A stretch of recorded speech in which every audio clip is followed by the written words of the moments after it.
आज का यह वीडियो फिर से आप सभी के लिए रामबाण साबित होने वाला है। 17 फरवरी दिन गणित की परीक्षा देने वाले हैं, तो क्योंकि इस वीडियो में आपको बहुत ही जबरदस्त प्रश्न बताने वाले हैं गणित के, और एक एक क्वेश्चन को सॉल्व करके बताएंगे। जिस तरीके से यहाँ पे क्वेश्चन आपको देखने को मिलेगा, सीधे आपके एग्जाम इसी तरह के क्वेश्चन देखने को मिलेगा। तो ये देखते हैं क्वेश्चन क्या कर रहा है, लेकिन उसके पहले अभी तक वीडियो को लाइक और चैनल को सब्सक्राइब नहीं किया कर लीजिए फटाफट से। यहाँ पे आपको प्रश्न पत्र सेट कोड मिलता है, यहाँ पे आपको विषय कोड देखने को मिलता है, ठीक है। तो ये सारा चीज आपको अच्छे से चेक कर लेना। आपके पास अब काफी कम समय है, अनोखा समय है, ऐसे में आप बहुत जबरदस्त तैयारी कीजिए। आपके एग्जाम में 138 प्रश्न पूछा जाएगा, जिसमें से मात्र आपको आधे प्रश्न का जवाब देना है। आइए देखते हैं क्वेश्चन क्या कर रहा है, एकदम धमाना चाहिए प्रश्न। तो सबसे पहला नंबर प्रश्न ये रहा आपके स्क्रीन पे, जो कि बहुत बढ़िया प्रश्न है। और प्रश्न कह रहा है कि निम्नलिखित में कौन सी अभाज्य संख्या है। यहां से आपको अभाज्य संख्या बतानी है, 4 आपको ऑप्शन दिया गया, फटाफट बताइए। अगर आपको पता है तो नहीं पता है तो ध्यान से देखिए क्या होगा इसका सही उत्तर। देखिए आपको बताना चाहेंगे कि अभाज्य संख्या वही संख्या होती है जो एक और स्वयं के अलावा किसी और संख्या से नहीं कटता है, यानी कि वो विभाज्य नहीं होती है, वही आपका अभाज्य संख्या होती है। तो यहां से ऑप्शन क्या हो जाएगा, ऑप्शन नंबर सी होगा आपका, बिल्कुल ही राइट जवाब हो जाएगा। क्योंकि 13 है, इसका आप गुणखंड करते हैं 1 और 13 होगा, यानी कि 1 और 13 के अलावा यह किसी और संख्या से नहीं कटेगा।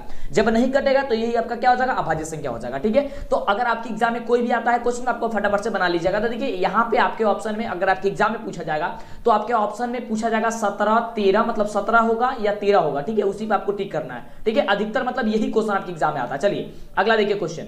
अगला प्रश्न बहुत बढ़िया प्रश्न कह रहा है कि यदि a और b अभाज्य संख्या है तो लसा a और b का क्या होगा। देखिए यहाँ पे अभाज्य संख्या a और b दे रहा है, यानी कहने का मतलब ये है कि a का अगर हम लोग गुणखंड करते हैं 1 और a होगा, b का करते हैं तो क्या होगा, अंशिक का 1 और b होगा, ठीक है। अब यहां से कह रहा है कि लसा क्या होगा। लसा भी होता है जो सब में क्या होता है, जो मैचिंग नहीं करता है, जो मैचिंग करता है, यानी कि जो मिलता है दोनों संख्या में और जो नहीं मिलता है वो भी, सबको गुणा कर देते हैं। तो a और b इसमें है तो इसको भी क्या करेंगे हम लोग, गुणा कर देंगे। तो a इंटू बी हो जाएगा, तो a इंटू बी हो जाएगा, क्या होगा, a b हो जाएगा, ठीक है। तो कहीं कहीं a इंटू बी देता है, कहीं कहीं a b दे देता है, ठीक है। तो वह दोनों ही सही होगा, यानी कि ऑप्शन नंबर इसमें सी दिया गया है, तो सी नंबर क्या हो जाएगा, बिल्कुल ही करेक्ट उत्तर हो जाएगा। समझ में आ रहा ना। चलिए आगे बात करते हैं। अगला प्रश्न हम सभी से कह रहा है, बहुत बढ़िया प्रश्न है। प्रश्न कह रहा है कि किसी समकोण त्रिभुज में यदि एक भुजा का वर्ग अन्य दो भुजाओं के वर्गों के योगफल के बराबर हो तो पहली भुजा के सामने का जो कोण होता है क्या होता है, समकोण होता है, ठीक है। यह कथन है, यानी कि यह परिमेय जो है वह किसका परिमेय है, आपको यह बताना है। यानी कि यह कह रहा है कि ये इस प्रकार से अगर त्रिभुज होती है तो कह रहा है कि अगर यहाँ पे ए बी और हम लोग सी मान लेते हैं तो A B square plus B C square बराबर अगर ए सी स्क्वायर होता है तो इसके सामने का कोण जो होता है वह समकोण होता है, यानी कि 90 डिग्री होता है। तो ये किसका कथन है, तो आप सभी जानते हैं पाइथागोरस की ये विलोम है, ठीक है। क्या है, यह पाइथागोरस के विलोम है, ये सामने का कोण 90 डिग्री होता है, ठीक है। चलिए आगे बात करते हैं अगले क्वेश्चन की। अगला क्वेश्चन क्या कह रहा है, अगला जो प्रश्न है वह कह रहा है, बहुत बढ़िया प्रश्न है कि बिंदु 4,6 और -4,-6 दोनों कहां पे अवस्थित है। इस क्वेश्चन को हमने बहुत बार बता दिया, एक बार और बता देते हैं आपको कैसे बनेगा, ध्यान दीजिएगा। जिन बच्चों को पता है वो फटाफट से नीचे कमेंट भी करते रहेंगे, और लाइक नहीं किया अभी तक कर दीजिए, फटाफट से कर दीजिए। और चैनल पे पहले बार सब्सक्राइब कीजिए, सब्सक्राइब करेंगे तभी आपको आगे से वीडियो मिलेगी, इतनी सी कमाल वीडियो, तो फटाफट से कर लीजिए। चलिए ये आपका हो गया कार्तीय तल। यहाँ पे आप सभी जानते हैं y होता है, नीचे का माइनस का y होता है, यहाँ पे x होता है, और इधर बाएं तरफ क्या होता है, माइनस का x होता है। अब ये कह रहा है कि 4,6, तो सबसे पहले x का वैल्यू होता है, उसके बाद से y का वैल्यू होता है। तो x का वैल्यू यहाँ पे मान लीजिए 4 है और y का वैल्यू यहाँ पे मान लीजिए कि 6 है, ठीक है। इसको मिलाएंगे जब तो यहाँ पे आकर के मिलेगा, यानी कि 4,6 यहाँ पे हो गया।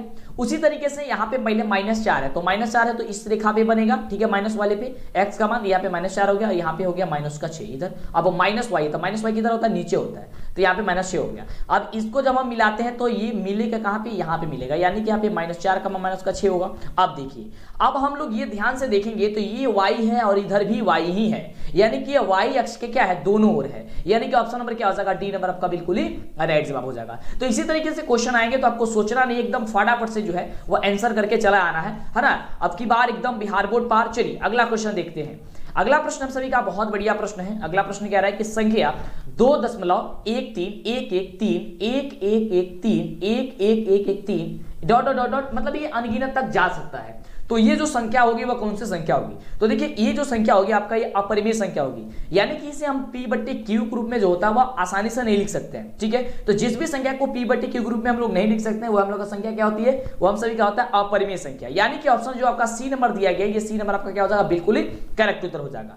आगे बात करते हैं अगले प्रश्न की। अगला प्रश्न क्या कह रहा है, तो अगला प्रश्न हम सभी का है कि सअभाज्य संख्याओं का मसा जो होता है क्या होता है। तो देखिए सअभाज्य संख्या का मसा आप सभी को पता होगा, हमने आपको कई बार बताया है कि सअभाज्य संख्या को जो मसा होता है वह 1 होता है। क्या होता है, एक होता है, यानी ऑप्शन नंबर जो बी दिया गया है ये बी आपका बिल्कुल ही करेक्ट उत्तर हो जाएगा। ध्यान से देखते जाइएगा, एक एक जो भी आपको पॉइंट बता रहे हैं, जो मेथड आपको बता रहे हैं, यही सभी मेथड से क्वेश्चन आएगा।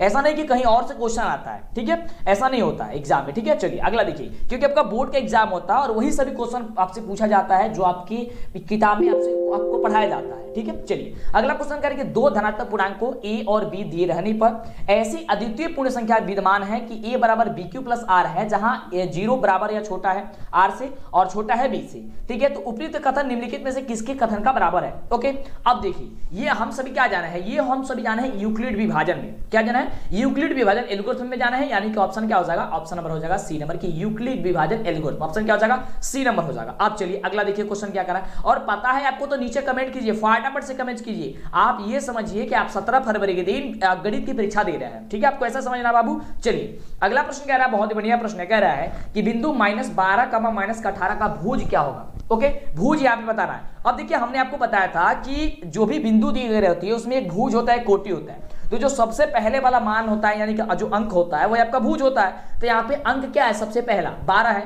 माइनस का 12 है, तो यानी कि माइनस का जो 12 होगा वो आपका राइट आंसर हो जाएगा ना, बिल्कुल। तो यानी कि ऑप्शन नंबर जो ए होगा आपका बिल्कुल ही करेक्ट उधर हो जाएगा। समझ में आ रहा है? चलिए बाबू आगे बात करते हैं अगले क्वेश्चन की। फटाफट से लाइक और चैनल को सब्सक्राइब कर दीजिए, कंजूसी मत कीजिए इस चीज में, क्योंकि जब आप लाइक करते हैं और चैनल को सब्सक्राइब करते हैं तो खुशी मिलती है कि हाँ बहुत अच्छा लग रहा है। चलिए अगला क्वेश्चन कह रहा है कि वाई एक्स का समीकरण क्या होता है? अब देखिए हमने आपको बताया था कि जब भी y अक्ष का समीकरण पूछेगा तो x बराबर 0 लिख दीजिएगा, यानी ऑप्शन हो जाएगा बी नंबर, और x अक्ष का समीकरण पूछेगा तो y बराबर 0 लिख दीजिएगा, यानी ऑप्शन क्या हो जाएगा? यहां से बी नंबर हो जाएगा। ओके, चलिए आगे बात करते हैं। अगला देखिए, अगला प्रश्न कह रहा है जो कि बहुत बढ़िया प्रश्न है। प्रश्न है कि किसी तल में एक बिंदु के स्थान निर्धारण के लिए कितने लंबिक रेखाओं की आवश्यकता होगी, और हमने इसको भी बारे में बहुत बार बता दिया है, यानी कि आपको हमने पढ़ाया था, समझाया था। क्या होती है? 2 रेखाओं की जरूरत होती है। कैसे होती है वो भी आपको बताया था। जैसे मान लीजिए आपका कार्तीय तल हो गया, जैसे कि आपको हमने समझाया कि ऊपर y होता है, नीचे का माइनस का y होता है। अब दाईं तरफ x होता है, बाईं तरफ क्या होता है? माइनस का x होता है। चलिए अब यहाँ पे कह रहा है कि किसी बिंदु को निर्धारित करने के लिए, जैसे ऊपर वाले क्वेश्चन में था 4,6, तो मान लीजिए 4,6 यहाँ पे है, 4,6, ठीक है। तो जब इसे हम लोग इस बिंदु के निर्धारण करने के लिए क्या करेंगे? एक रेखा यहां से खींचेंगे, एक रेखा यहां से खींचेंगे, तब तो जाकर के हमें पता चलेगी ना यहाँ पे बिंदु कौन सी है। यहाँ पे बिंदु P होगा, C होगा, D होगा, E होगा, कोई बिंदु होगा, तभी तो पता चलेगा। यानी कि 2 लंबिक हम लोग की रेखाओं की जरूरत पड़ती है, यानी कि ऑप्शन नंबर जो बी नंबर दिया गया है ये आपका बिल्कुल ही करेक्ट उत्तर हो जाएगा। समझ में आ रहा है? चलिए एक एक बातों को ध्यान में बैठा लीजिए, और आप एकदम आप कुछ भी नहीं पढ़े ना, तब भी आपका जबरदस्त रिजल्ट आएगा। बस जो आपको पढ़ा रहे हैं, समझा रहे हैं, बस आप ध्यान दीजिए उस पर। चलिए अगला क्वेश्चन कह रहा है कि एक क्षैतिज और दूसरी ऊर्ध्वाधर रेखाओं को प्रतिच्छेद करने वाली बिंदु को क्या कहते हैं? ये तो बड़ा ही इजी क्वेश्चन है। देखिए एक क्षैतिज और एक ऊर्ध्वाधर, ये काट रही है जो बिंदु, इस बिंदु को हम लोग क्या कहते हैं? तो इसे कहते हैं हम लोग मूल बिंदु। क्या कहते हैं? मूल बिंदु। और सभी बच्चे बताएंगे कि मूल बिंदु का निर्देशांक कितना होता है। बिल्कुल, मूल बिंदु का जो निर्देशांक होता है वह 0,0 होता है, और ये आपके एग्जाम में पूछा भी जाता है कि मूल बिंदु का निर्देशांक कितना होता है, तो 0,0 होता है। यहाँ क्या हो जाएगा? आपका हो जाएगा मूल बिंदु, यानी कि ऑप्शन जो ए नंबर दिया गया है ये ए नंबर आपका बिल्कुल ही करेक्ट उत्तर हो जाएगा। समझ में आ रहा है ना? चलिए आगे बात करते हैं। अगला प्रश्न कह रहा है, और देखिए नीचे डिस्क्रिप्शन में आपको हमारा लिंक दिया गया है ऐप का, ऐप डाउनलोड जरूर कर लीजिएगा सभी बच्चे, और हमारे वेबसाइट से जरूर जाइएगा, डीएलएस एजुकेशन ऑफिशियल, गूगल पे सर्च कीजिएगा तो मिल जाएगा, या नीचे डिस्क्रिप्शन में आपको लिंक दिया गया वेबसाइट का, ऑफिशियल वेबसाइट और ऑफिशियल ऐप का। हमारे नाम से और भी ऐप वेबसाइट बना हुआ है, आपको वहीं नहीं जाना है, ठीक है, वो गलत है, वो हमारे द्वारा नहीं बनाया गया है। डीएलएस एजुकेशन ऑफिशियल और डीएलएस एजुकेशन जो है आपको ऑफिशियल वेबसाइट और ऐप आपको मिलेगी, वही आपको इंस्टॉल वगैरह करना है, या आपको वहीं से तैयारी करना। अगला क्वेश्चन कह रहा है कि निम्नलिखित निर्देशांक अक्ष तल 4 भागों में विभाजित करती है, जो प्रत्येक भाग को हम लोग क्या कहते हैं? मान लीजिए निर्देशांक अक्ष हो गया, ये आपका तल हो गया, ठीक है।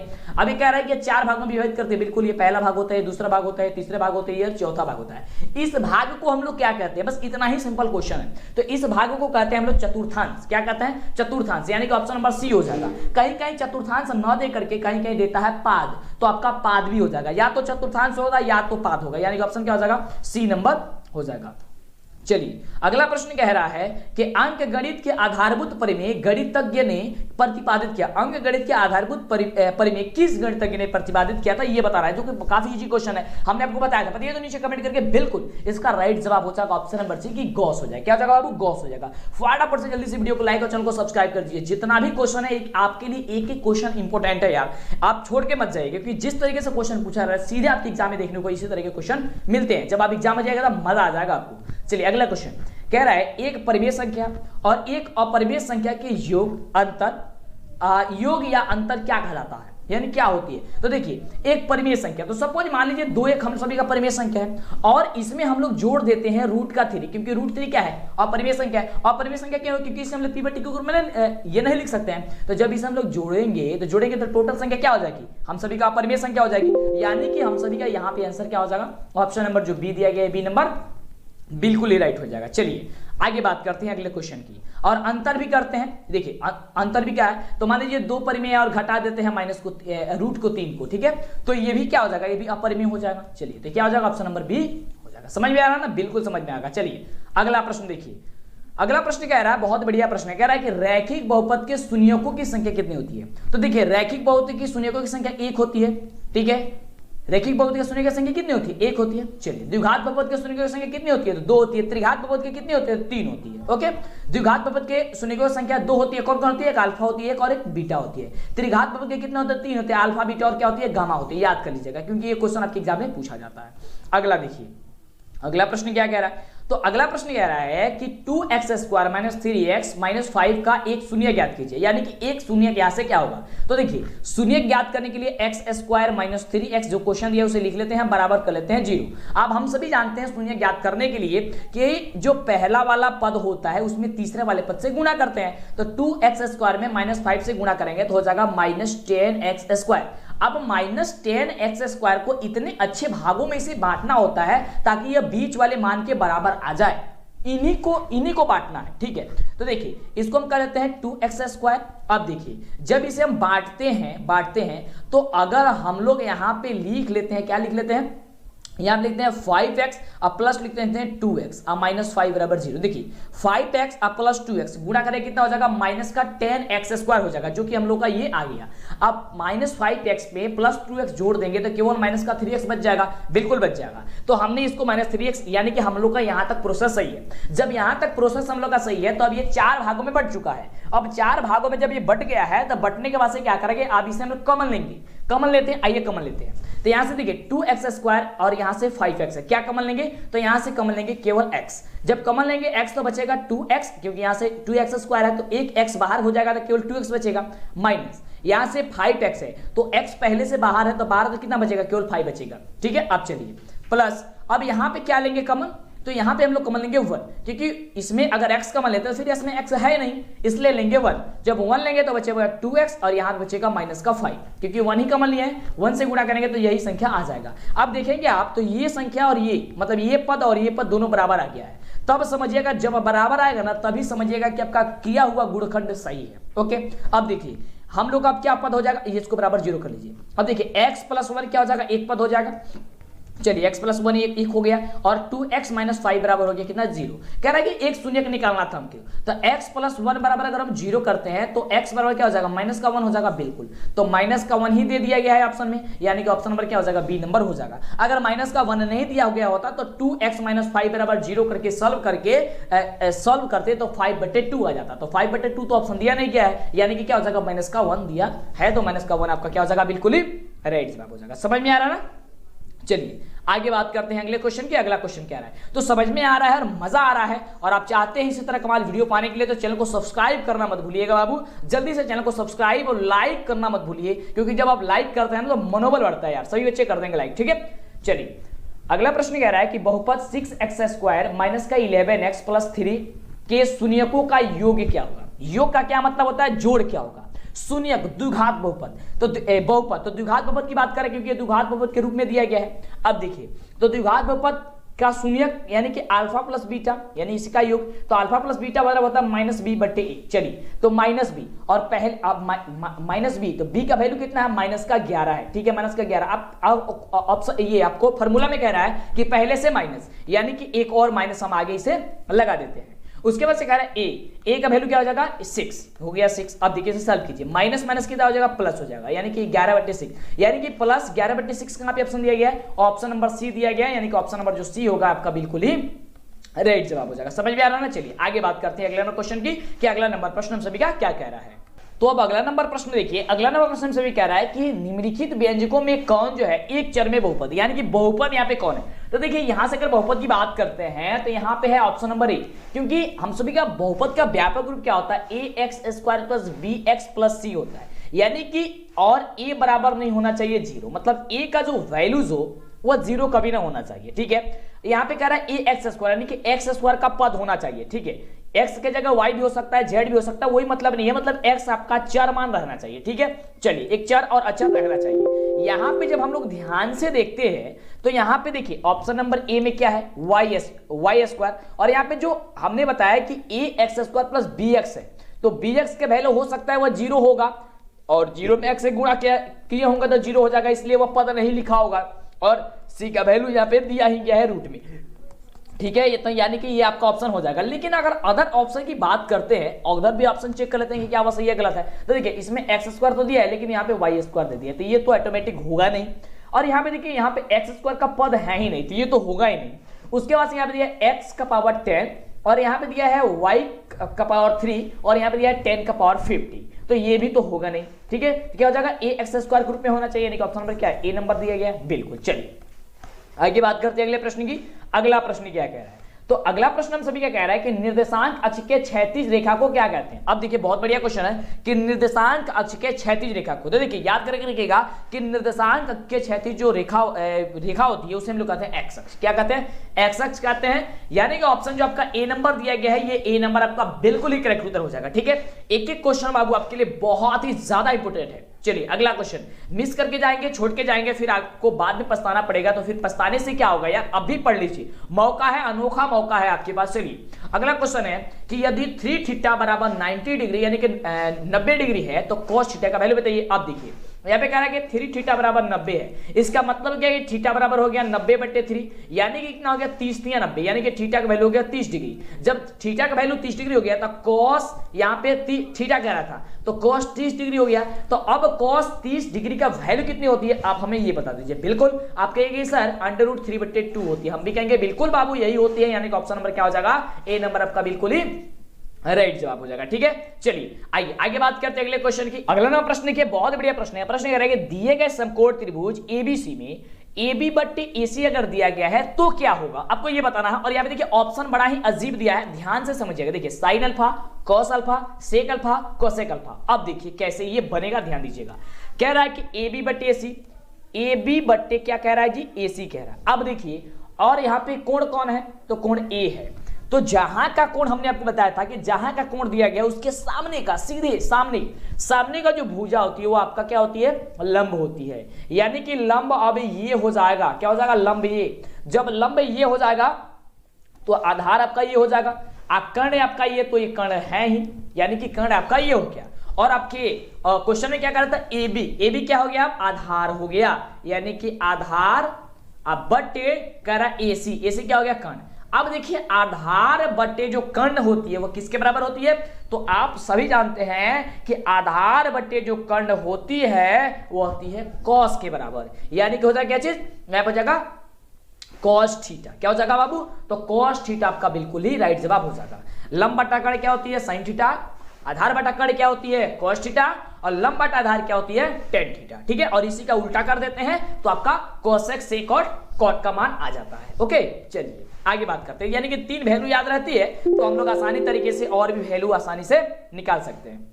ये देखिए ये तो क्वेश्चन बड़ा ही इजी क्वेश्चन यार, फटाफट जल्दी से वीडियो को लाइक करके और इसे नीचे कमेंट करके बताइए हमें कि क्या होगा। कह रहा है क्वेश्चन कि cot स्क्वायर थीटा निम्नलिखित में किसके बराबर होता है। तो देखिए आप सभी जानते हैं कि cot स्क्वायर जो थीटा होता है किसके बराबर होता है बाबू, बिल्कुल बाबू ऑप्शन नंबर सी हो जाएगा, कोसेक स्क्वायर थीटा -1 के बराबर होती है, ठीक है। चलिए आगे बात करते हैं अगले क्वेश्चन की। अगला क्वेश्चन क्या कह रहा है, अगला क्वेश्चन ये रहा आपके स्क्रीन पे, जो कि बहुत ही बढ़िया क्वेश्चन है। प्रश्न हम सभी क्या कह रहा है, बहुत ही शानदार प्रश्न कि निम्नलिखित में कौन बहुपद नहीं है। यहां से बहुपद नहीं है, यानी कि ax² + bx + c के व्यापक रूप में नहीं होनी चाहिए, वो कौन है। तो यहां से हम लोग आसानी तरीके से जब देखेंगे समझेंगे तो देखेंगे ऑप्शन नंबर बी हो जाएगा कि यह बहुपद नहीं है, क्योंकि पहले ही कह दिया कि 3√x, और 3√x कहां मान होता है यार, नहीं होता है ना, बिल्कुल बहुपद में तो होता ही नहीं है, यानी कि ऑप्शन क्या हो जाएगा, ये बहुपद आपका नहीं है। ऑप्शन हो जाएगा क्या चीज, बी नंबर हो जाएगा। चलिए आगे बात करते हैं अगले क्वेश्चन की। अगला देखिए, सोचिए समझिए तो अब जवाब दीजिए। क्वेश्चन है कि बहुपद पाई बटे 2x स्क्वायर प्लस एक्स, क्या है पाई बटे 2x स्क्वायर प्लस एक्स में एक्स स्क्वायर का गुणांक क्या है। अब देखिए गुणांक कहने का मतलब बस यही होता है सिंपल सा कि यानी कि एक्स स्क्वायर में किस संख्या से गुणा किया गया है। तो यहाँ पे पाई बटे 2 में एक्स स्क्वायर है, यानी कि पाई एक्स स्क्वायर में पाई बटे 2 से गुणा किया गया है। इसका मतलब कि पाई बटे 2 जो होगा वो आपका ऑप्शन नंबर ए जो दिया गया है, आपका ऑप्शन नंबर ए क्या हो जाएगा, बिल्कुल ही करेक्ट उत्तर हो जाएगा। जब आप इस तरीके से पढ़िएगा समझिएगा ना, तो आपके एग्जाम में जब देखिए इसी के बेसिस पे क्वेश्चन आता है आपके एग्जाम में, एकदम हूबहू इसी तरीके से क्वेश्चन आता है एग्जाम में। तो जब आप मेथड को समझे रहिएगा ना तो गणित में दिक्कत नहीं होगा। गणित ही एक ऐसा सब्जेक्ट है जिसमें अगर आप बेहतर करते हैं तो आपका रिजल्ट इतनी जबरदस्त होगी कि आप कह नहीं सकते हैं। चलिए अगला क्वेश्चन देखिए, तो लाइक करके चैनल को सब्सक्राइब करके सारा का सारा वीडियो देखिए जितने भी चैनल पे अपलोड है, और हमारे वेबसाइट ऐप से तैयारी कीजिए, मजबूत तैयारी कीजिए। अब आपके पास टाइम बहुत ही कम है। अगला क्वेश्चन कि 5x³ plus 4x square plus 7x का घात क्या है। अब देखिए जब भी घात पूछे तो घात 2 भी है, घात यहाँ पे 1 भी है, घात यहाँ पे 3 भी है, लेकिन घात आखिर में होगा कौन। तो देखिए घात होता है वही जो सबसे ज्यादा मान होता है। तो 3 2 1 में सबसे ज्यादा अधिकतम क्या है, अधिकतम यानी कि अधिक क्या है 3 है। तो 3 क्या हो जाएगा आपका घात हो जाएगा, यानी कि ऑप्शन नंबर जो हो जाएगा वह सी नंबर आपका बिल्कुल ही करेक्ट उत्तर हो जाएगा। समझ में आ जाएगा ना, सी नंबर आपका बिल्कुल ही करेक्ट उत्तर हो जाएगा। चलिए आइए अब बात करते हैं आगे क्वेश्चन की। तो अगला प्रश्न आपके स्क्रीन पे ये रहा जो कि बहुत बढ़िया क्वेश्चन है। देखिए प्रश्न सभी क्या कह रहा है कि समीकरण निकाय 6x माइनस 2y प्लस 9 बराबर 0 और 3x माइनस y प्लस 12 बराबर 0 का आलेख दो सरल रेखाएं हो तो क्या होगा।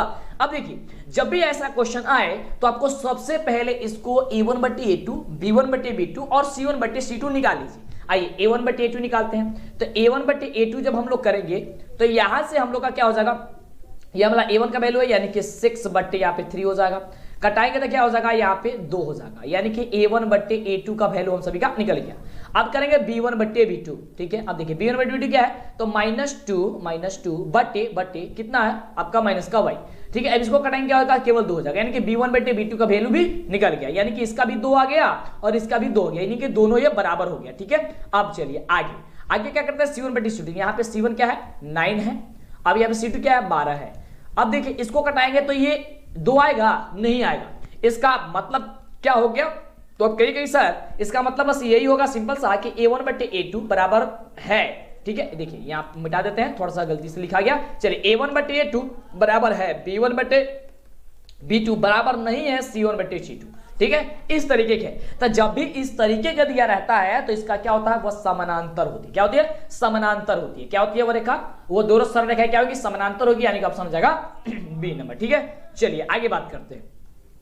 अगला प्रश्न कह रहा है जो कि बहुत बढ़िया प्रश्न कह रहा है कि यदि रैखिक समीकरणों का युग्म संगत है, क्या है रैखिक समीकरणों यदि रैखिक समीकरणों का युग्म क्या है संगत है, तब उनके द्वारा निरूपित जो रेखाएं होंगी वह क्या होगी। देखिए जब संगत रेखाएं हैं तब, यानी कि संगत है जब, देखिए जब संगत होगी तो प्रतिच्छेदी या फिर संपाती होगा, यानी कि ऑप्शन हो जाएगा क्या चीज, डी नंबर। ओके चलिए आगे बात करते हैं अगले क्वेश्चन की। अगला क्वेश्चन क्या कर, अभी देखिए ये तो बड़ा ही सिंपल क्वेश्चन है यार। क्या रहा क्वेश्चन कि 1 + tan स्क्वायर थीटा किसके बराबर होता है, 1 + tan स्क्वायर थीटा। तो आप सभी जानते हैं कि 1 + tan स्क्वायर जो थीटा होता है क्या होता है, sec स्क्वायर थीटा के बराबर होता है। क्या होता है, sec स्क्वायर थीटा के बराबर होता है, यानी ऑप्शन क्या हो जाएगा आपका ए नंबर जो हो जाएगा आपका बिल्कुल ही राइट जवाब हो जाएगा। चलिए आगे बात करते हैं अगले क्वेश्चन की। तो ध्यान में देखिए मिस मत कीजिए, और आपके पास अनोखा समय है, अगर आप क्लास में बन चुके हैं, आ चुके हैं, देख चुके हैं तो लगातार पूरा क्लास खत्म कर लीजिए, कहीं भी मत जाइए, ठीक है। चलिए और लाइक तो करना पड़ेगा बाबू, प्लीज लाइक कर दीजिए, कंजूसी काय करते हो इस चीज में, फटाफट से कर दीजिए, मनोबल बढ़ता है इससे, तो कर दीजिए। और बिल्कुल चैनल को सब्सक्राइब करना मत भूलिएगा, फटाफट कर लीजिएगा, ठीक है। चलिए आगे बात करते हैं अगले क्वेश्चन की। अगला क्वेश्चन कह रहा है कि sin 72 डिग्री का वैल्यू क्या होता है। अब देखिए जब भी ऐसा क्वेश्चन पूछे तो आपको क्या करना है, देखिए sin 90 माइनस थीटा से निकालिए। देखिए sin 72 डिग्री, तो sin 72 को हम लोग लिख सकते हैं sin 90 माइनस का 18 डिग्री, क्योंकि 90 में से 18 घटाएंगे तो 72 आ जाएगा। अब sin 90 माइनस थीटा किसके बराबर होता है, cos थीटा के बराबर होता है, यानी कि cos क्या हो जाएगा, अब यहाँ पे थीटा की जगह 18 है तो 18 लिख देंगे, यानी कि ऑप्शन क्या होगा आपका, ऑप्शन नंबर हो गया सी, यानी कि cos 18 डिग्री क्या होगा, इसका वैल्यू हो जाएगा, ठीक है। चलिए आगे बात करते हैं अगले क्वेश्चन की। अगला प्रश्न कह रहा है, बहुत ही शानदार प्रश्न है कि निम्नलिखित में 1 + tan square theta into cos theta sin theta, cos theta into sin theta किसके बराबर होता है। देखिए इसमें बच्चे अक्सर जो है काफी ज्यादा गलती कर देते हैं। अब देखिए इसको कैसे बनेगा, ठीक है। जब भी ऐसा क्वेश्चन है तो देखिए ये आपसे लघुतरीय दीर्घोत्तरीय में क्वेश्चन पूछा जाता है ये प्रूव करने के लिए, साबित करने के लिए, यानी कि सब्जेक्टिव में पूछा है। देखिए कैसे बनेगा, देखिए 1 + tan स्क्वायर थीटा किसके बराबर होता है, हमने आपको बताया कि sec स्क्वायर थीटा के बराबर होता है। अब sec स्क्वायर थीटा इसके बराबर हो गया, अब इंटू जो ये है पूरा लिख लेंगे, ये इंटू लिख लेंगे cos थीटा, इंटू लिख लेंगे हम लोग sin थीटा। अब देखिए अब cos sec स्क्वायर थीटा किसके बराबर होता है, कहिएगा सर sec स्क्वायर जो थीटा होता है ना वो होता है cos square theta 1/cos square theta की, तो 1/cos स्क्वायर थीटा इसके बदले हमने लिख लिया, इंटू जो मान दिया गया है पहले से वो मान को हम लिख देते हैं, cos theta into sin theta पहले से दिया गया, इसे हम लोग लिख लेते हैं। अब यहां से cos थीटा से एक cos थीटा कट जाएगा, बचेगा क्या sin थीटा, अब बटे बचेगा हम लोग का cos थीटा, क्या बचेगा sin थीटा बटे cos थीटा। तो sin थीटा बटे cos थीटा किसके बराबर होता है, कहिएगा कि सर sin थीटा बटा cos थीटा आपने ही बताया था कि सर tan थीटा होता है, तो बिल्कुल tan थीटा होता है, तो ऑप्शन क्या हो जाएगा, सी नंबर आपका बिल्कुल ही राइट जवाब हो जाएगा। समझ में आ रहा ना, बिल्कुल यार, काहे नहीं समझ में आएगा यार, आप लोग गर्दा मचाइएगा। चलिए अगला क्वेश्चन, एकदम धमाल मचाना इस साल परीक्षा में आपको, एकदम 17 फरवरी दिन मैथ में गणित में आपको एकदम जबरदस्त करना है। ओके चलिए अगला प्रश्न कह रहा है कि 1 - sin square theta into sec square theta निम्नलिखित में किसके बराबर होता है। ये देखिए क्वेश्चन आपको क्या कह रहा है, जो कि बहुत ही बढ़िया क्वेश्चन है, और इसको आपको सॉल्व करके बताइएगा ना तब बड़ा मजा आएगा, सॉल्व कीजिएगा तभी आपका इसका आंसर पता होगा। बिल्कुल अब देखिए हम सभी जानते हैं, हम सभी क्या जानते हैं कि sin square theta plus cos square theta बराबर कितना आता है, 1 होता है। ठीक है, अगर हम लोग cos स्क्वायर थीटा निकालें तो हो जाता है 1 - sin स्क्वायर थीटा, यही होता है ना, तो जी बिल्कुल, तो ये 1 - sin स्क्वायर थीटा हम सभी का यहाँ पे दिया गया है, इसका मतलब हो गया कि यह cos स्क्वायर थीटा के बराबर है, तो इसको लिख लेते हैं cos स्क्वायर थीटा, यानी कि 1 - sin स्क्वायर थीटा के बदले हमने क्या लिख लिया, cos स्क्वायर थीटा। अब देखिए इंटू sec स्क्वायर थीटा दिया है, तो sec स्क्वायर थीटा हमने इसे लिख लेते हैं, हमने भी लिख लिया, चलिए लिख लिया। अब देखिए यहाँ पे cos स्क्वायर थीटा को cos स्क्वायर थीटा रहने देते हैं, और हम सभी जानते हैं कि sec स्क्वायर जो थीटा है वो किसके बराबर होता है, 1/cos स्क्वायर थीटा के बराबर होता है। अब ये cos स्क्वायर थीटा से cos स्क्वायर थीटा कट गया, बचा क्या चीज, केवल 1 बचा, यानी कि 1 जो होगा आपका बिल्कुल ही करेक्ट उत्तर हो जाएगा, यानी कि ऑप्शन आपका जो बी नंबर दिया गया है, ये बी नंबर आपका बिल्कुल क्या हो जाएगा, राइट जवाब हो जाएगा। समझ आ रहा है ना, बिल्कुल। तो लाइक कर दीजिए, चैनल पे पहली बार सब्सक्राइब कर दीजिए, जिससे कि आपको आगे से वीडियो मिला करे। ओके चलिए तो अगला नंबर प्रश्न कह रहा है, बहुत ही बढ़िया प्रश्न है। प्रश्न है कि भूमि से 100 मीटर की ऊंचाई तथा 60 डिग्री के कोण का उन्नयन कोण पर उड़ती पतंग की डोरी की लंबाई आपको ज्ञात करनी है। इसके लिए सबसे आसान तरीका यही होता है कि पहले आप चित्र बना लीजिए। जिस बच्चे को चित्र बनाने का प्रोसेस आ गया, समझिए कि वो क्वेश्चन को सॉल्व कर देगा। देखिए कह रहे हैं भूमि से 100 मीटर की ऊंचाई, यानी कि ऊंचा है, तो मान लीजिए ऊंचा है ये 100 मीटर, ये आपका ऊंचा है। ठीक है, कह रहा है कि भूमि से, तो ये आपका भूमि हो गया। बिल्कुल कह रहा है कि 60 डिग्री कोण बनाती है, तो यहाँ पे क्या बनाती है, 60 डिग्री का उन्नयन कोण बनाती है, यानी कि कर लिया हमने 60 डिग्री। अब इसमें दर्शा लेते हैं ए, बी और सी। कह रहा है कि डोरी की लंबाई बताइए, कि पतंग यही उड़ रही है ना, पतंग ये, तो यहां से इसका मतलब एसी की वैल्यू आपको पूछ रही है। ठीक है, ये पतंग उड़ रही है यहाँ पे एक्स एसी, तो हम एक्स मान लेते हैं, नहीं भी मानेंगे तो भी कोई दिक्कत नहीं है, एक्स मान लेंगे तो भी कोई दिक्कत नहीं है, या तो फिर एसी ही आप लिख सकते हैं। अब देखिए यहां पे लंब बटे कण की बात की जा रही है, बिल्कुल लंब बटे कण की बात की जा रही है, तो लंब बटे कण किस में होता है, साइन थीटा में होता है, यही होता है ना। तो साइन यहां पे हो जाएगा थीटा, थीटा के बदले कितना दिया है, 60 डिग्री दिया है, साइन 60 बराबर हो जाएगा ए बी बटे यहां पे एक्स वैल्यू हम लोग लिख लेते हैं, एक्स मान लेते हैं हम लोग ना, बिल्कुल, या फिर ए सी भी कर सकते हैं। अब देखिए साइन 60 डिग्री का वैल्यू क्या होता है, तो √3/2 होता है, तो √3/2 बराबर हो जाएगा ए बी का वैल्यू कितना है, 100/x। अब इसको तिर्यक के गुणा कीजिए, जब आप तिर्यक के गुणा कीजिएगा तो √3 में x से गुणा कीजिएगा तो हो जाएगा √3x बराबर हो जाएगा 100 में 2 से गुणा कीजिएगा हो जाएगा 200, यानी कि √3x बराबर हो गया 200। अब x का वैल्यू निकालेंगे तो 200 बट्टे हो जाएगा √3, यानी कि x बराबर 200 बट्टे √3 दे दिया, लेकिन √3 आपके नीचे नहीं रहता है, हर में कभी नहीं रहता है, इसका परमीकरण करते हैं। लेकिन यहाँ पे ऑप्शन देख रहे हैं कि यहाँ रूट जो है इसमें बटा में दिया है, तो बटा में दिया, इसको यहीं पे हम लोग आंसर कर देते हैं, क्योंकि हम लोग को तो एग्जाम ही से ऑब्जेक्टिव थोड़ी ना है, तो ऑब्जेक्टिव है, जैसा ऑप्शन दिया वैसे हम लोग टिक कर देंगे। तो ऑप्शन क्या हो जाएगा, आपका ऑप्शन नंबर सी हो जाएगा। लेकिन अगर आपसे ये क्वेश्चन आपके सब्जेक्टिव में पूछेगा, जब भी सब्जेक्टिव में पूछे और ये बड़ा बढ़िया क्वेश्चन है आपके सब्जेक्टिव में पूछ देगा, तो इसका परमीकरण कर देगा। परमीकरण करने के क्या कीजिएगा कि नीचे वाला मान को ऊपर से और फिर नीचे से गुणा कर दिएगा, यानी कि √3 और फिर नीचे √3। अब 200 √3 हो जाएगा, 200 √3 हो जाएगा। और बच्चे क्या होगा, √3 कितना होगा, केवल 3 हो जाएगा, यानी कि 200 √3/3। यानी कि ऑप्शन आपको ये देना चाहिए, लेकिन एक स्टेप पहले ही ऑप्शन दे दिया है, यानी कि इसलिए क्या हो जाएगा, ऑप्शन नंबर सी हो जाएगा। चलिए आगे बात करते हैं अगले क्वेश्चन की। अगला प्रश्न कह रहा है कि 12 मीटर ऊंचे खंबे की जमीन पर खड़ी छाया की लंबाई 4√3 है। सूर्य का उन्नयन कोण आपको बताना है, जो कि बहुत बढ़िया क्वेश्चन है। इसके लिए भी हम चित्र बना देते हैं। देखिए यहां पे कह रहा है, इसको मान लेते हैं ए, इसको मानते हैं बी और इसको मानते हैं सी। कह रहे कि 12 मीटर ऊंचे खंबे की, तो देखिए यह 12 मीटर ऊंचा हो गया। कह रहा है कि खड़े जमीन पर खड़ा छाया की लंबाई कितना है, 4√3। कितना है, 4√3 है। तो सूर्य का उन्नयन कोण, यानी कि यहां से इसका डिग्री बताना है, यानी कि यहां से आपको वैल्यू बताना। तो देखिए ध्यान से, ये लंब बटा आधार बात कर रहा है, तो लंब बटा आधार ये पता कीजिए कि होता किसमें, तो कहेंगे सर tan थीटा में होता। बिल्कुल, हम भी कहेंगे tan थीटा में होता। तो यानी कि tan थीटा बराबर हो जाएगा, हम सभी के क्या चीज हो जाएगा, यहाँ पे 12/4 कितना 3। अब देखिए यहां से कटाएंगे तो 4 3 12, यानी कि tan थीटा बराबर हम सभी का हो गया कितना, 3/, यहाँ पे √3। ठीक है, 3/√3। ठीक है, क्योंकि √3 तो पहले दिया गया था, 4 से कटाएंगे 4 3 12। अब देखिए, अब इसको जब हम कटाएंगे √3 से इसे ऊपर, तो ये हो जाएगा आपका ऊपर हो जाएगा √3। ठीक है, अब जब ऊपर √3 हो जाएगा, कहेंगे सर कैसे √3 हो गया, तो ध्यान दीजिए, अगर यहाँ पे केवल 3 दिया गया है और इसे रूट में लिखेंगे तो √3 × √3 लिख सकते हैं, नहीं लिख सकते हैं, बिल्कुल लिख सकते हैं। और नीचे √3 दिया गया है, तो एक √3 से एक √3 कट जाएगा, ऊपर क्या बचेगा, √3। तो वही यहाँ पे √3 हमने भी लिखा। अब देखिए tan थीटा बराबर हो गया √3।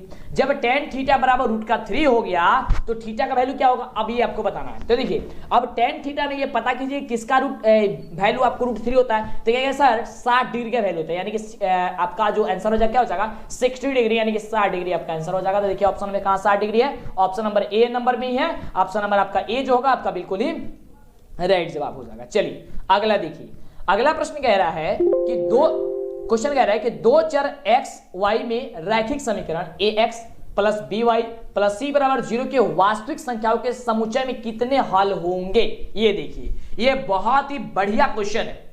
ax + by + c = 0 के वास्तविक संख्याओं के समुच्चय में कितने हल होंगे x और y के, आपको ये बताना है, जो कि बहुत ही जबरदस्त क्वेश्चन है। और इसका राइट जवाब जो होगा वो क्या होगा कि यहां से एक भी नहीं होगा। ठीक है, देखिए यहां पे अगर ये ax² दिया होता तब होता, लेकिन केवल दिया है ax + by + c। लेकिन हम सभी तो यही पढ़े हैं ax² + bx + c। ठीक है, तब उसके दो हल होते हैं, एक अल्फा होते हैं, एक बीटा होती है, x का वैल्यू 2 निकलता है। बिल्कुल, तो यहां से क्या हो जाएगा, इनमें से कोई नहीं। अगला देखिए, अगला प्रश्न कह रहा है कि रैखिक समीकरण में चर के घात की संख्या कितनी है। रैखिक समीकरण में चर के घात की संख्या कितनी होती है। ठीक है, रैखिक समीकरण में ध्यान समझिएगा, रैखिक समीकरण में पूछ रहा है, तो रैखिक समीकरण कितना होता है, 1 होता है। रैखिक समीकरण में कितना होता है, 1 होता है।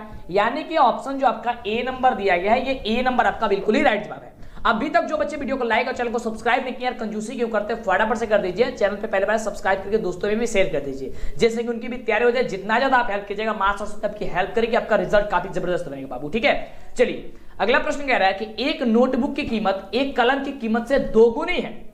इस कथन को निरूपित करने के लिए करने वाला समीकरण तैयार कीजिए। अब ये देखिए, ये आपको दिमाग लगाने वाला जो है ना, ये क्वेश्चन है। क्या है, दिमाग लगाने वाला क्वेश्चन है। कह रहे हैं कि एक नोटबुक की कीमत एक कलम की कीमत से 2 गुनी है, यानी कि कलम की कीमत हो गई x, तभी ना 2 गुनी है किसकी कीमत, नोटबुक की कीमत। ठीक है, यानी हो जाएगा -2y और बराबर हो जाएगा 0। या देखिए -2y बराबर 0 नहीं होगा, देखिए ऐसे होगा। आंसर हमने डायरेक्ट बता दिया आपको, यानी कि ऑप्शन नंबर ए ही होगा। देखिए कैसे कह रहा है कि हमने सबसे पहले x मानेंगे कलम की कीमत, और यहां से इसकी दुगुनी कीमत कितनी है, नोटबुक की, यानी कि कॉपी की कीमत है, यानी हो जाएगा 2x, इसके बराबर है 2y, यह हो गया 2y हो गया ना। अब इसको पाछांतित कर लेंगे, हो जाएगा x - 2y बराबर हो गया 0। क्या हो गया, x - 2y बराबर 0 बराबर हो गया, क्या हो गया, ऑप्शन नंबर ए में दिया गया है। बिल्कुल आपका ऑप्शन नंबर क्या हो जाएगा, ए नंबर बिल्कुल ही राइट जवाब हो जाएगा। हो गया ना, बिल्कुल। देखिए ध्यान से, एक नोटबुक की कीमत एक कलम की कीमत से दुगुनी है, यानी कि पहले कलम की कीमत मानेंगे x, तब तो हम सभी का नोटबुक की कीमत होगी, ठीक है, आपका दोगुनी यानी कि 2y। हमने यहाँ पे नोटबुक की कीमत x माना और इसका y माना, ठीक है, पहले x और y मान लिए हैं, मानने के बाद इसका दुगुना कर दिए, ठीक है, x बराबर 2y हो गया, इसको पाठ्यांकित किए हैं, x माइनस 2y बराबर हो गया 0, ठीक है। चलिए डाउट ना हो इसलिए आपको बार बार समझा देते हैं। अगला देखिए, अगला क्वेश्चन कह रहा है कि किसी मीनार की ऊंचाई 10 मीटर है। ये सपोज कीजिए कि ये मीनार है। देखिए चित्र बनाइए, सबसे पहले चित्र बनाना समझिए। अब मीनार कैसा होता है, इसी तरह का होता है ना, बिल्कुल। तो ये आपका मीनार हो गई और मीनार की ऊंचाई कितना दिया गया, 10 मीटर दिया गया है। कह रहा है जब सूर्य का उन्नयन कोण 45 डिग्री हो, यहां से उन्नयन कोण, जब ये पृथ्वी से है तभी तो इसका उन्नयन कोण बनेगा, बिल्कुल। तो यहां से उन्नयन कोण आपका यहां बनता है और नमन कोण ऊपर बनता है। तो यहां से कितना है, 45 डिग्री आपको दिया गया है। तो मीनार की छाया बताइए, यानी कि ये बताना है, ये बताना है। तो इसको कह लेते हैं ए, इसको कह लेते हैं बी, इसको कह लेते हैं सी, और ये कुछ नहीं दिया, मान लेते हैं इसको एक्स मान लेते हैं। एक्स मान के हम लोग निकाल देंगे। कह रहा है कि लंब बटे आधार कह रहा है, बिल्कुल। तो यानी कि ये 10 में चला जाएगा, तो tan थीटा, तो tan थीटा का जाएगा कितना है, 45 डिग्री। 45 बराबर कितना हो गया, ए बी बटे आपका बी सी। तो ए बी का वैल्यू कितना, 10 अब बटे एक्स हो गया x। अब देखिए, अब ये बताइए कि tan 45 किसका tan 45 का मान क्या होता है, 1 होता है। तो 1 बराबर हो जाएगा 10 बटे एक्स, यानी x बराबर क्या होगा, 3 गुणा कर दीजिए, इसके नीचे कुछ नहीं तो 1 लगा देंगे और 3 गुणा x में 1 से गुणा हो जाएगा x, और बराबर क्या होगा 10 यानी कि हो जाएगा x बराबर 10। x बराबर 10 कहां पे दिया गया, यहाँ पे दिया गया 10 मीटर, यानी कि ये वैल्यू हो जाएगा कितना, 10 मीटर हो जाएगा। ये भी 10 मीटर, ये भी 10 मीटर, आंसर हो जाएगा आपका डी नंबर। और एक चीज आपको बिना सॉल्व किए ही बता देते हैं, वो नोट कर लीजिएगा।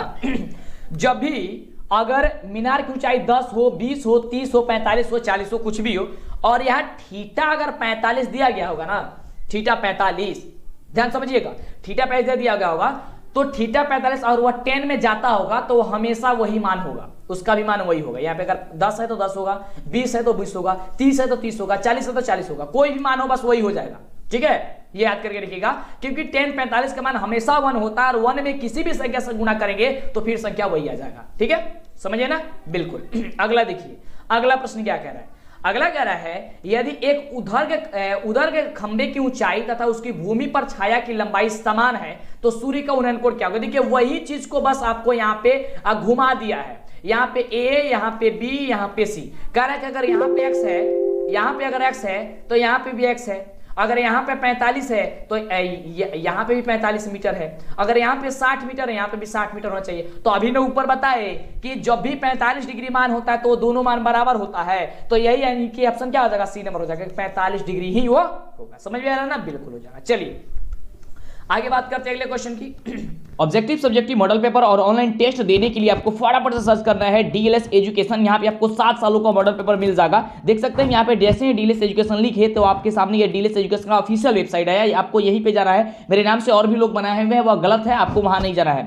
यहाँ डीएलएस एजुकेशन ऑफिशियल पे उस पर क्लिक करना है, क्लिक करना है, इस तरीके से ओपन होगा और यहाँ पे आपको सारा चीज मिल जाएगा ऑब्जेक्टिव सब्जेक्टिव डाउनलोड करने के लिए, जो भी मॉडल पेपर है, और एक नहीं पूरे 7 सालों का मॉडल पेपर मिलेगा, जो भी रिजल्ट है, एडमिट कार्ड है, सब चीज यहाँ पे आपको मिलता है। तो जैसे इस पर क्लिक करिएगा फटाफट से ऐड वगैरह आएगा, तो इसे बंद कर देना है, और बंद करने के बाद से देख सकते हैं पूरा का पूरा यहाँ पे हर चीज प्रोसेस जो है आपको सारा चीज दे दिया गया। देख सकते हैं यहाँ पे कितने सालों का मॉडल पेपर देख सकते हैं, 2019 का, 2021 का, 2018 का, देख सकते हैं 2018 का, 2016 का, मतलब बहुत सारे मॉडल पेपर यहाँ मिलेगा। ये सभी याद करना आपके लिए काफी जरूरी है, तो जल्दी से सर्च कीजिए डीएलएस एजुकेशन ऑफिशियल। अगला देखिए, अगला प्रश्न कह रहा है, बहुत बढ़िया प्रश्न है। कह रहा है कि 2 खंबे 13 मीटर और 7 मीटर ऊंचे हैं और समतल जमीन पर ऊर्ध्वाधर खड़े हैं। यदि उनके पादों के बीच की दूरी कितनी है, 8 मीटर है, तो उनके सिरों के बीच की दूरी कितनी होगी, ये आपको बताना है। बहुत ही जबरदस्त क्वेश्चन है, तो ध्यान दीजिएगा। और ये क्वेश्चन इतनी कमाल की है कि ये क्वेश्चन आपसे 5 नंबर में पूछ सकता है इस साल। बहुत ही जबरदस्त क्वेश्चन है, 5 नंबर में पूछता भी है। यहां पे 1 नंबर में दिया है, लेकिन ये क्वेश्चन 5 नंबर वाला है, ठीक है। अब जहां भी पढ़ते होंगे आप लोग को बताया गया होगा कि क्वेश्चन 5 नंबर वाला में, ठीक है। हाइट एंड डिस्टेंस का देखिए ध्यान से कैसे बनेगा, काफी इजी तरीके से बता देंगे आपको। तो 2 नंबर में आएगा, 5 नंबर में, ये 1 नंबर में आएगा, कहीं भी आएगा बना दीजिएगा इसको। देखिए ध्यान से कह रहा है एक खंबा यहां से हम खींच देते हैं 13 मीटर का है। चलिए वीडियो को लाइक करेंगे फटाफट से, जो भी बच्चे ने किया चैनल को सब्सक्राइब करेंगे, जल्दी करेंगे तो बिल्कुल। अब यहां से कह रहा है, और एक खंबा एक है यहां से कितना, 7 मीटर का, ठीक है, 7 मीटर का।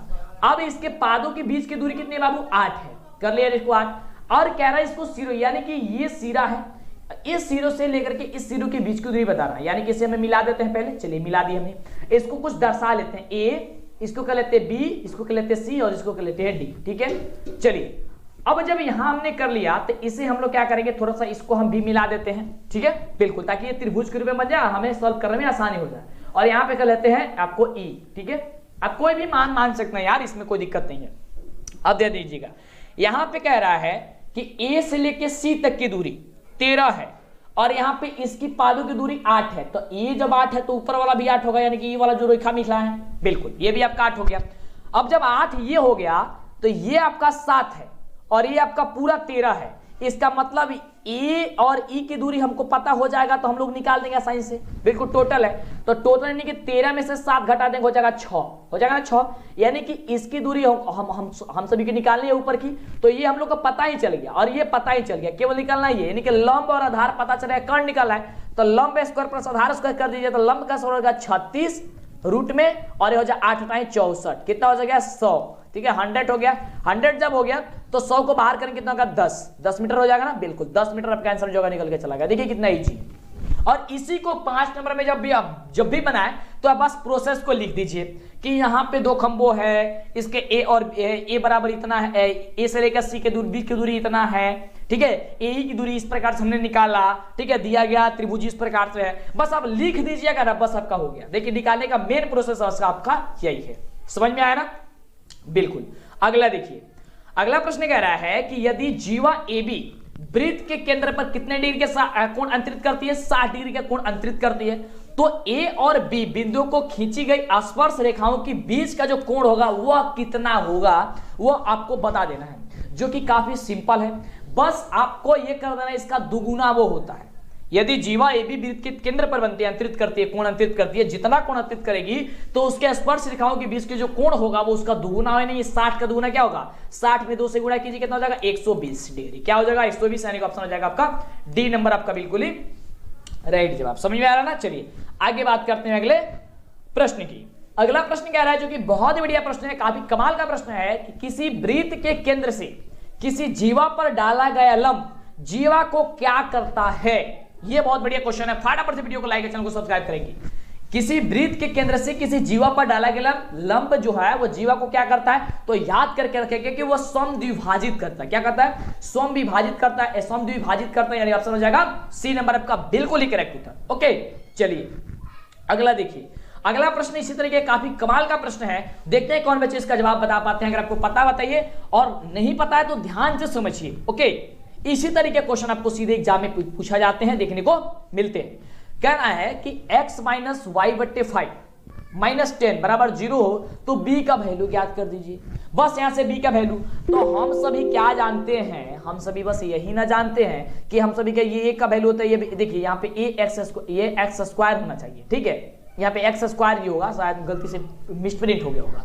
चलिए उससे कोई दिक्कत नहीं है, हमको b क्या निकालना है, यानी ये b होता है, यानी कि b क्या है y/5 है माइनस में। ठीक है, तो माइनस में y/5 है, इसका मतलब y को बाहर करना पड़ेगा, यानी कि -1/5 से इसका गुणा किया गया है, यानी कि 1/5 क्या आ जाएगा आपका ऑप्शन नंबर क्या हो जाएगा, बी नंबर बिल्कुल ही राइट जवाब हो गया ना, बिल्कुल। चलिए आगे बात करते हैं।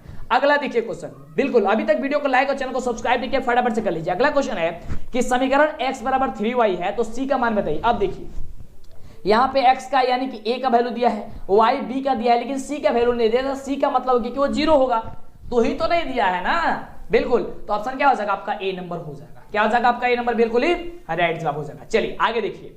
अगला प्रश्न है कि द्विघात समीकरण 4x² + 4x + 1 के मूलों की प्रकृति क्या होगी। अब देखिए ये क्वेश्चन बहुत बार पूछता है आपके एग्जाम में, ध्यान दीजिएगा इस क्वेश्चन को। तो देखिए जब भी मूलों की प्रकृति ज्ञात करना हो तो हमने आपको क्या बताया था, बोला था बस यही कि आप लोग d का वैल्यू निकाल दीजिएगा, ये बोला था ना।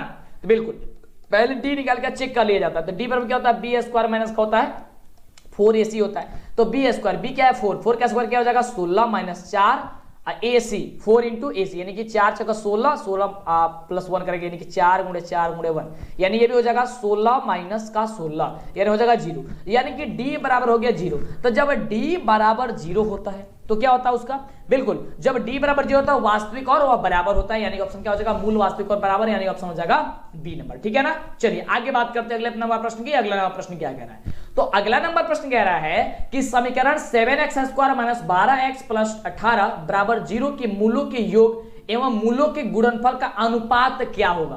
कहने का मतलब यह है कि बहुपद हम लोग का द्विघात दिया है, द्विघात में क्या होता है, एक अल्फा होता है एक बीटा होता है, यानी कि अल्फा प्लस बीटा और बटे अल्फा इंटू बीटा का आपको बता देना है कि क्या होगा। तो ध्यान दीजिए, अल्फा प्लस बीटा बराबर माइनस बी बटे, तो माइनस बी आपको बताए थे कि क्या होता है, -12 दिया गया माइनस बी का वैल्यू, ठीक है, बी का वैल्यू माइनस दिया -12 और पहले से माइनस होने क्या हो जाएगा, प्लस हो जाएगा। ठीक है, 12 और बट्टे क्या हो जाएगा 7, ठीक है 7 हमने लिख दिया। अब चलिए सी बट्टे, उसके बाद से अल्फा इंटू बीटा, तो सी बट्टे यानी कि 18/7, ठीक है 18/18 है सी का वैल्यू और ए का वैल्यू, यानी कि 12/7 बटा 18/7। अब इसको आप ये भाग में गुणा में बदलिए, ठीक है 12/7। अब जब ये भाग में तो गुणा में बदलेगा तो नीचे का ऊपर, ऊपर का नीचे हो जाएगा, बिल्कुल इसे हम लोग क्या करेंगे, उलटफेर कर देंगे। तो देखिए अब हो जाएगा 7 अब बट्टे नीचे हो जाएगा 18, कटाएंगे तो 7 से 7 कट गया, बचा क्या चीज 12/18। तो देखिए 12/18 कहीं ऑप्शन है तो कहेंगे कि नहीं सर 12/18 नहीं दिया है, तो बिल्कुल जब 12/18 नहीं दिया गया है तो इसको आप कटा लीजिए और छोटा रूप में बदल लीजिए। जैसे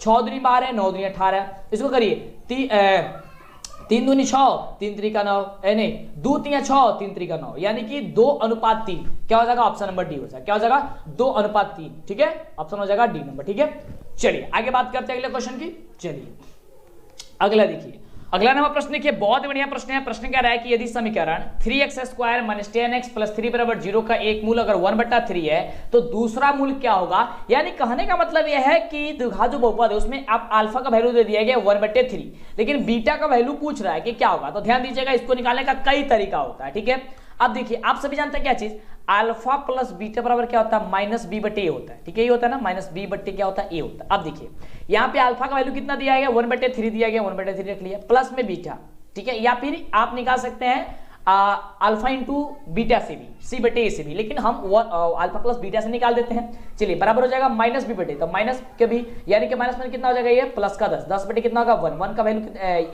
a का वैल्यू कितना है 3, यहाँ कर लेंगे 3। अब देखिए यहां से बीटा बराबर क्या हो जाएगा 10/3 और उसको प्रत्यावर्तित करेंगे हो जाएगा -1/3, इसका एलसीएम करेंगे कितना हो जाएगा 3। अब 3 से 3 कट जाएगा 1, यानी कि 1 में 10 से गुणा हो जाएगा 10, कब बस घटाव बना दीजिए, और 3 से भी कट जाएगा 3 बचेगा 1, यानी कि 10/3, ये 10/3 में से 1 जाएगा तो कितना हो जाएगा 10 - 1/3, तो कितना हो जाएगा 9, 9 बटे कितना हो जाएगा 3, कटाएंगे कितना होगा 3 3 का 9, 3, यानी कि ऑप्शन क्या दिया गया, ऑप्शन नंबर डी दिया गया। बिल्कुल आपका ऑप्शन नंबर डी जो होगा बिल्कुल ही राइट जवाब हो जाएगा। समझ में आ रहा ना, बिल्कुल समझ में कहा नहीं आएगा यार। चलिए आगे बात करते हैं अगले क्वेश्चन की।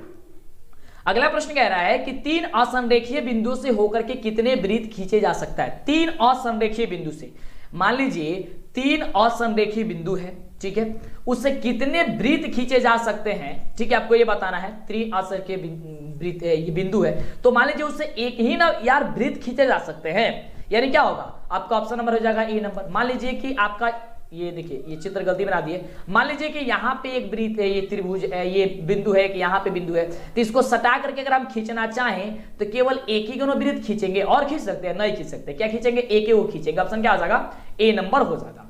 चलिए अगला देखिए, अगला प्रश्न कह रहा है कि त्रिभुज के शीर्षों से गुजरते हुए कितने वृत्त खींचे जा सकते हैं। त्रिभुज के शीर्ष से, तो बात तो वही हो गया यार, त्रिभुज का शीर्ष कहिए तो चाहे 3 गो बिंदु कहिए तो ये बिंदु ये हो गया, ये बिंदु ये हो गया, ये बिंदु, तो फिर इससे भी खींचेंगे तो कौ गो वृत्त खींचाएगा, तो एक गो वृत्त खींचेगा, सटा के खींच लीजिएगा।